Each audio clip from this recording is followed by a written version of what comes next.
అదే 50 అధ్యాయంలో 25 వచనం. మరియు యేసేపు ఆ దేవుడు నిశ్చయముగా దేవుడు నిశ్చయముగా మిమ్మల్ని చూడవచ్చును. దేవుడు నిశ్చయముగా మిమ్మల్ని చూడవచ్చును. దేవుడు నిశ్చయముగా వస్తాడు. దేవుడు నిశ్చయముగా వస్తాడు. దేవుడు నిశ్చయముగా వస్తాడు అంటున్నాడు. చూడవచ్చును. అప్పుడు మీరు మీరు నా ఎముకలను ఇక్కడ నుండి తీసుకుని పోవాలని చెప్పాను. చాలు. చూసారా, దేవుడు ఖచ్చితంగా వస్తాడు.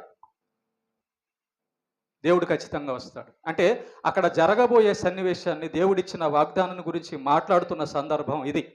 సుమా 20 వచనాలు మీకు నేను యేసేపు దేవుడి గురించి పలికిన మాటలు మాత్రమే చూపించా. యేసేపు గురించి పలికిన మాటలు మాత్రమే చూపించా.